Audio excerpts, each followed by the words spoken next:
El presidente de Irán, Ebrahim Raisi, murió luego que el helicóptero que lo trasladaba se estrellara en el noroeste de la nación persa. Perú abandona el acuerdo de crédito con el Fondo Monetario Internacional solicitado durante la pandemia de COVID-19. PDVSA desmintió rumor de escasez y aumento de precios de los combustibles. La estatal petrolera manifestó que se busca crear zozobra en la población. Revelan audio donde confirman soborno a María Corina Machado para las elecciones primarias. Y al cierre de esta edición les mostraremos los pasos positivos que ha dado la ciudad de Moscú para fomentar la transición hacia un transporte público más eficiente y amigable con el ambiente. Trágico accidente en Irán genera la muerte de su presidente y denuncian entrega de dinero ilegal para las denominadas primarias. Bienvenidos a la presente emisión. Melanie. Con este adelanto damos inicio al resumen informativo de la semana.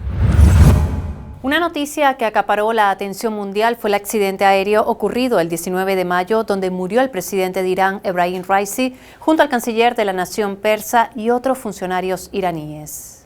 El helicóptero presidencial en el que viajaban se estrelló en las montañas del noroeste de Irán.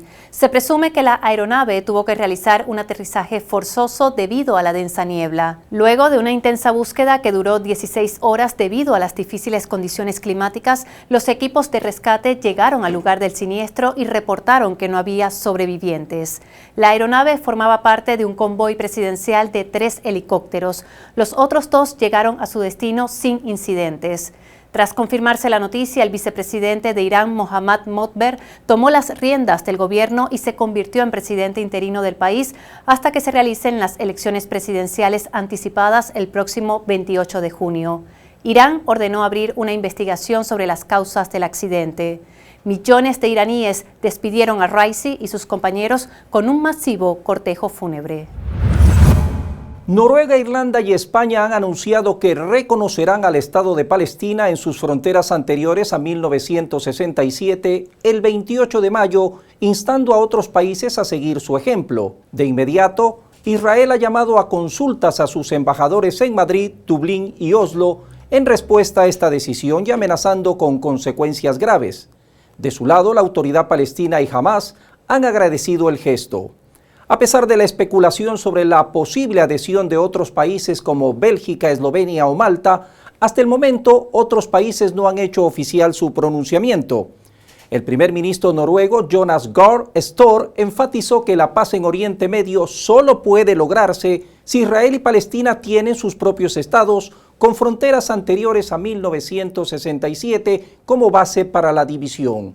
La medida, que ha generado tensión entre Israel y los países que reconocen a Palestina, resalta la importancia de la búsqueda de soluciones pacíficas en la región, siempre en base a lo estipulado por la ONU.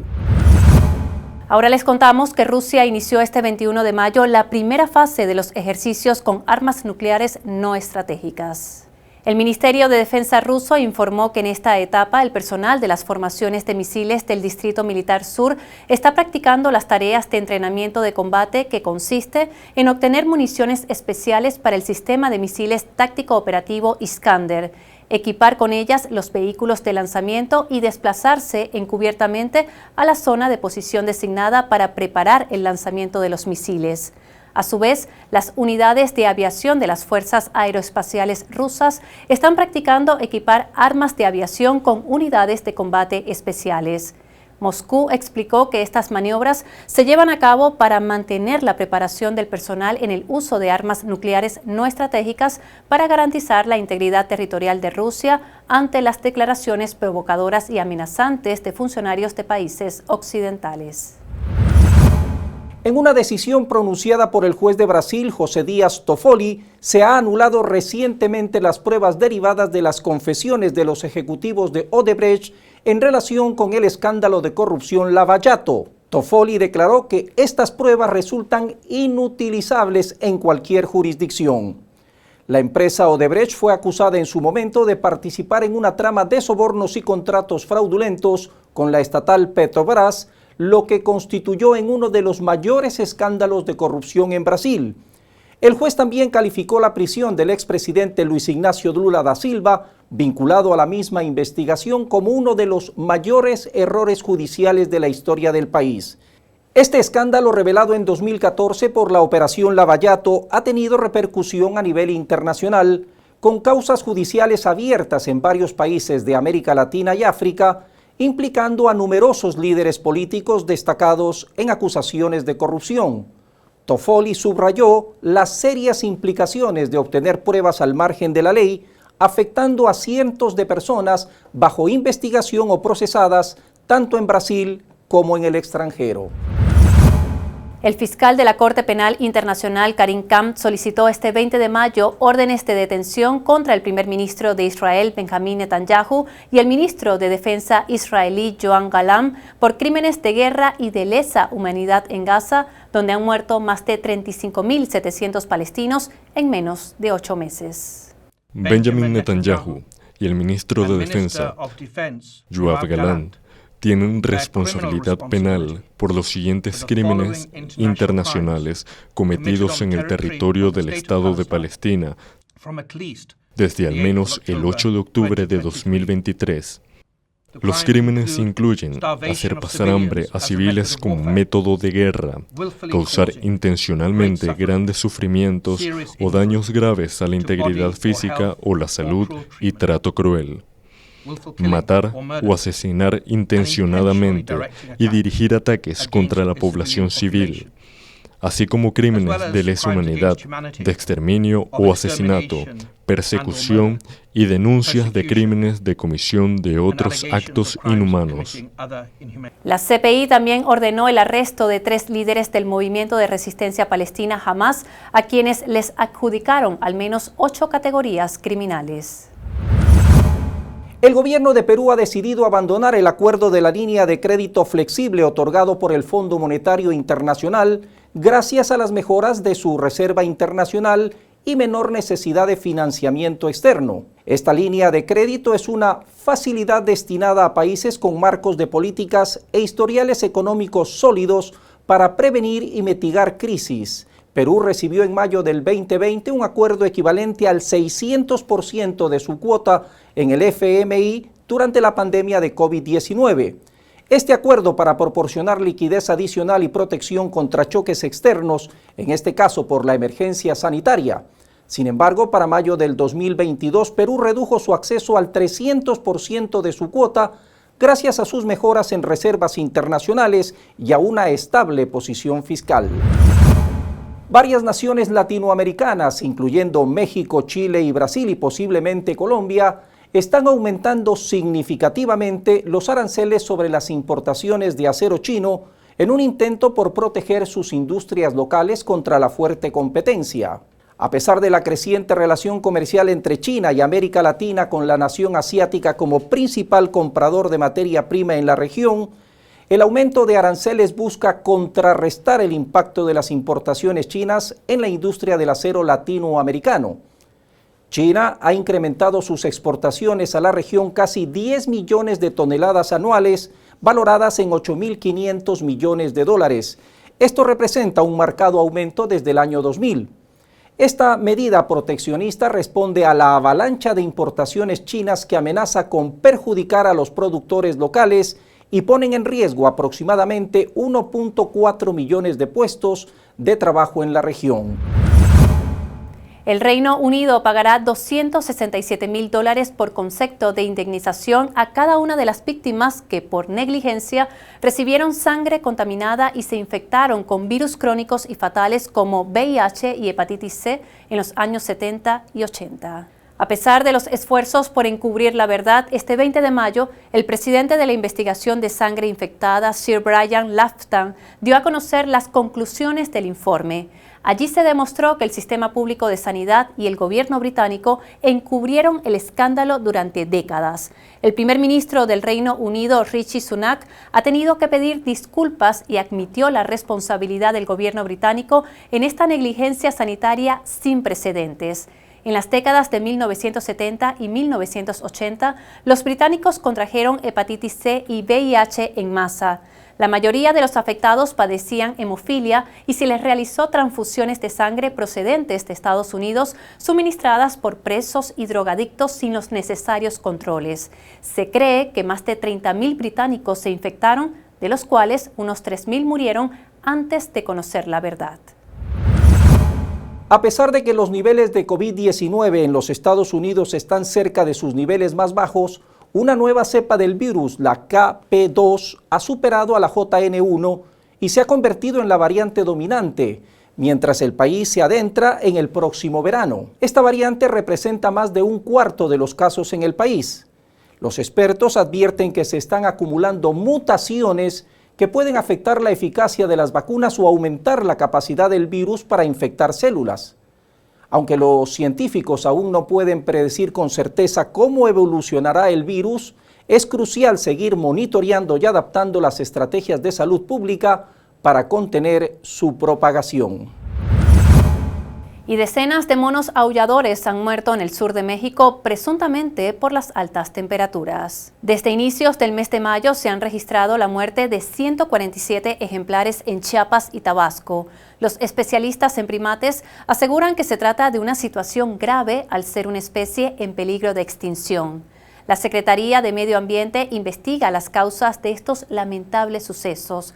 Aunque se presume que haya sido por la ola de calor que azota a México, también se evalúa la desnutrición o fumigación con agrotóxicos. Afortunadamente, pobladores y ambientalistas logran rescatar algunos de ellos con vida para que sean atendidos en hospitales. Porque ellos al desmayarse allá del árbol, se desmayan, caen de 15 a 20 metros. Entonces su caída es, hay veces en zonas duras y se lastiman. Las autoridades advierten que la ola de calor se mantendrá en gran parte del país con temperaturas superiores a los 45 grados.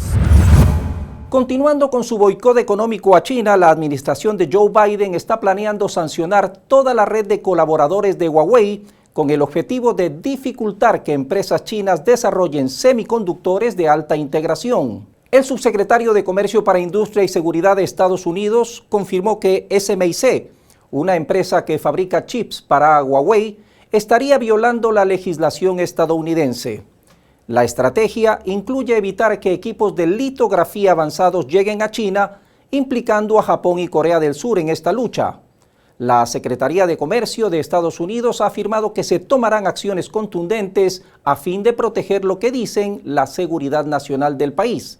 La administración busca desplegar un paquete de sanciones agresivas contra las empresas que colaboran con Huawei con el objetivo de golpear a la compañía donde más le duele.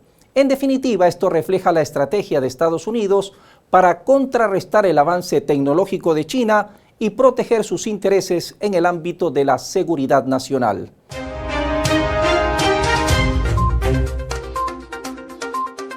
La República Democrática del Congo frustró el 19 de mayo un intento de golpe militar en el que participaron combatientes locales y extranjeros. Todos los implicados fueron detenidos, entre ellos 3 ciudadanos estadounidenses. El líder de los rebeldes, Cristian Malanga, murió durante el ataque al Palacio de la Nación. En España, el Congreso rechazó la propuesta del PSOE para endurecer las leyes contra el proxenetismo y la prostitución. La iniciativa requería 176 votos para su aprobación, pero obtuvo apenas 122 a favor, 184 en contra y 36 abstenciones. El partido de Pedro Sánchez se quedó sin apoyos, incluyendo el del PP, de la derecha y Sumar, de la coalición de gobierno. Crece la tensión diplomática entre España y Argentina. El gobierno español retiró a su embajadora en Buenos Aires ante la negativa del presidente Javier Milei a disculparse luego de catalogar de corrupta a la esposa del jefe de gobierno Pedro Sánchez durante un evento realizado el pasado 19 de mayo en Madrid que aglutinó a la ultraderecha mundial. La Cancillería española exigió una disculpa pública. Milei se negó y aludió que el ofendido era él. Hemos pedido al actual presidente del gobierno de la República de Argentina una rectificación pública. ¿Cómo voy a pedir disculpas yo si yo fui el agredido? Un grupo de accionistas de Tesla criticó el paquete salarial de 56.000 millones anuales que cobra Elon Musk en la junta anual de la compañía, lo que supone una amenaza para una de las mayores fortunas del mundo.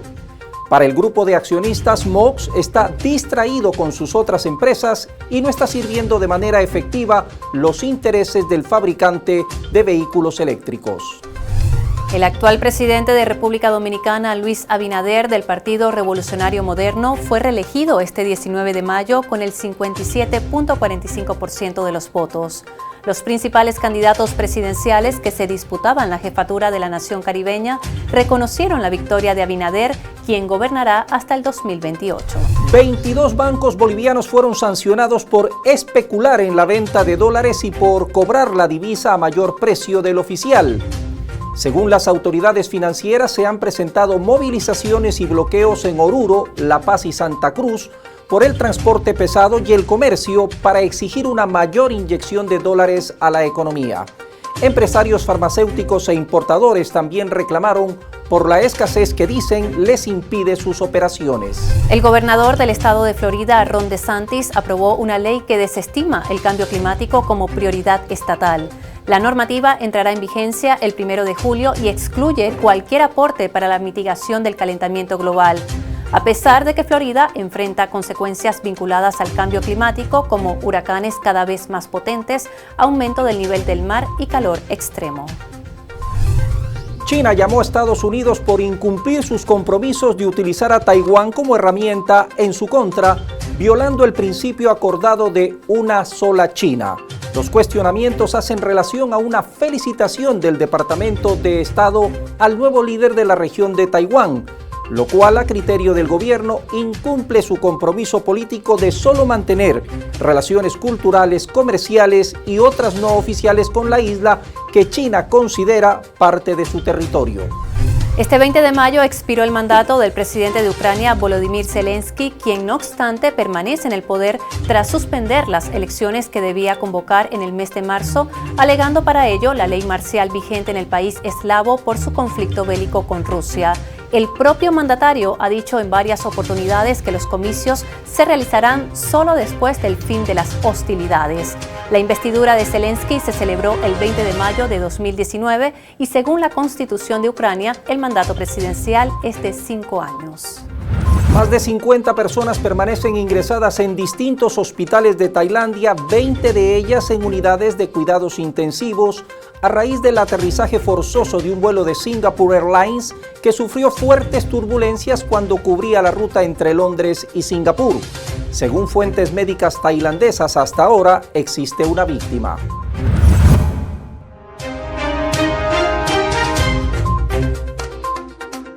Atención, según datos de la agencia Venezuela News, que tuvieron acceso a un audio de una conversación del lobista estadounidense Armstrong Williams, hablando de 3.2 millones que pagaron a María Corina Machado por un soborno denunciado por la periodista brasileña Patricia Lelis. En dicho audio se escucha al lobista Armstrong Williams interrogando a Lelis sobre la suma que se entregaría a María Corina Machado por el dicho soborno. La comunicadora trabajó en una oficina de lobbies sobre Venezuela ligada a la cadena conservadora Fox News entre 2021 y 2023. Esta es la cantidad de dinero por la que Lelis se negó a viajar para entregarlo directamente. Reveló posteriormente y que por esta razón la empresa Howard Steel Holdings comenzaron a sospechar de ella. Los 3.2 millones de dólares para financiar las actividades de Machado se gestionó a través de la Fundación Disenso con fines directos para el financiamiento de la campaña electoral y la promoción de información en medios de comunicación y redes sociales. Además de este audio, Venezuela News reveló un correo electrónico que le envió a De Oliveira, el jefe de Relaciones Internacionales de Machado, Pedro Urruchurtu, solicitado por la justicia de Venezuela por diversos cargos, incluidos traición a la patria, legitimación de capitales y asociación para delinquir. Y el presidente de Venezuela, Nicolás Maduro, aspira a que la nación bolivariana ingrese este año como miembro y socio directo de los BRICS durante la cumbre del grupo que se realizará en el mes de octubre en Rusia. Venezuela está en el camino del ingreso y la articulación orgánica con las nuevas potencias del mundo. Y lo hemos trazado muy claro. Ya en la cumbre de Sudáfrica el año pasado fuimos incorporados como invitados permanentes. Y yo aspiro que en la cumbre de Moscú, luego de la gran victoria del 28 de julio, escuchen, luego de la gran victoria del 28 de julio, Venezuela entre por la puerta grande de los BRICS como miembro socio directo. El diputado del PCV, Diosdado Cabello, pidió que se efectúe una investigación exhaustiva sobre el crimen de Orlando Figuera con el objetivo de llevar ante la justicia a los responsables, tanto materiales como intelectuales. Cabello señaló que la evidencia era clara y que la Fiscalía debió investigar por complicidad y omisión a los autores del caso. Además hizo un llamado para que se haga justicia para la madre del joven asesinado. Crepamos una vez a aquella señora que era fiscal y dijo que ella no podía actuar porque esos videos estaban manipulados. ¿Cuál manipulación en verdad había? Si eso fue grabado por la gente en la calle, ¿cuál manipulación hubo? Se ve claramente lo que hacen. No hay montaje de ningún tipo. Eso habla de la complicidad de esa señora con lo que ordenaron la violencia en Venezuela. Y el ex rector del Consejo Nacional Electoral, Vicente Díaz, afín con sectores opositores, aseguró que es imposible que se puedan manipular los resultados de la elección presidencial del próximo 28 de julio. No hay ninguna posibilidad de que salteen los resultados el 28 de julio. Es decir, que la gente vota de una manera y salgan los resultados de otra. En otras declaraciones concedidas al diario El Nacional, Vicente Díaz hizo énfasis que cada ciudadano audita su propio voto, ya que la máquina emite un comprobante físico que confirma la decisión que se deposita en la urna y se cuenta al final de la elección. El ex rector también destacó que el sistema de votación en Venezuela es altamente auditado y técnicamente robusto. El ministro de Petróleo y presidente de PDVSA, Pedro Rafael Tellechea, lideró una reunión con la Junta Directiva de PDVSA Gas en Anzoátegui a fin de impulsar el desarrollo de la industria gasífera. En la cita se discutieron los objetivos y metas para el 2024, asuntos financieros, planes de contratación y desempeño. El objetivo, cumplir con acciones estratégicas para alcanzar objetivos en el sector petrolero. Tellechea destacó la importancia de fortalecer procesos productivos y operativos para la recuperación y crecimiento ante las sanciones ilegales. Como información, Venezuela mantiene reservas probadas de gas de 195 billones de pies cúbicos, lo que ubica al país en el 9º lugar en reservas a escala mundial.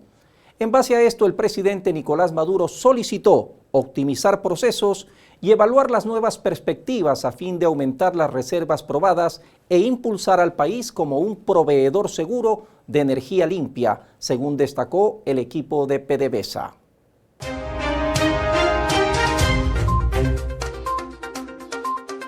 PDVSA desmintió un posible aumento en los precios de los combustibles luego de varios días de rumores sobre la aplicación de la medida. Le pedimos a la población del estado de Aragua que no crea en falsos fake news que están circulando en las redes sociales, indicando de que va a haber un incremento en el combustible y que hay baja reserva en las plantas de distribución.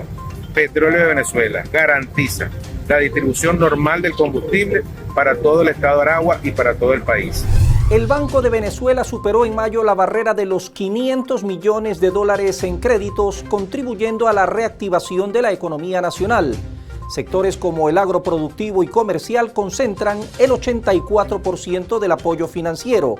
El restante 16% comprende créditos a través del programa Credimujer y a jóvenes inscritos en la gran misión Venezuela Joven.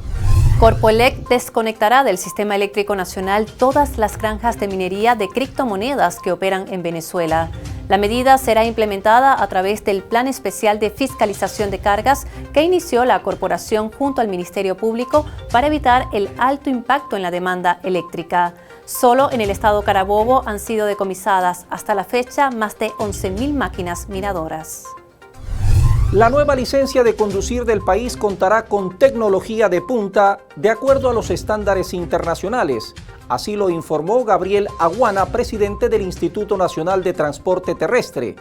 La nueva documentación tendrá un chip incorporado que solamente podrá ser detectado a través de luz ultravioleta y además estará elaborada con policarbonato en 7 capas y además cuenta con el reconocimiento internacional.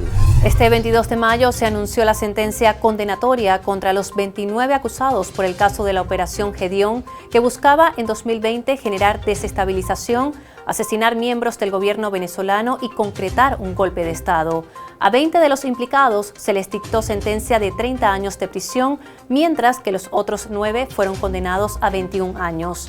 El tribunal también ordenó la confiscación de todos los bienes incautados. El ministro de Defensa de Venezuela, Vladimiro Padrino López, denunció la falsa información emitida por el CSIC que pretende mostrar a Venezuela como agresora hacia Guyana.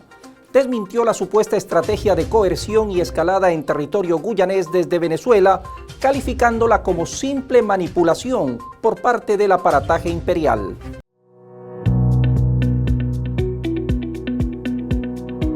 Desde 2018 funciona en Moscú un nuevo tipo de transporte urbano terrestre, el autobús eléctrico. Y en solo 2 años, hablamos de 2020, se convirtió en la ciudad con más buses eléctricos de Europa. La capital rusa ya tiene más de 1.650 autobuses eléctricos en funcionamiento, los cuales realizan cerca de 120 rutas ecológicas alrededor de la ciudad.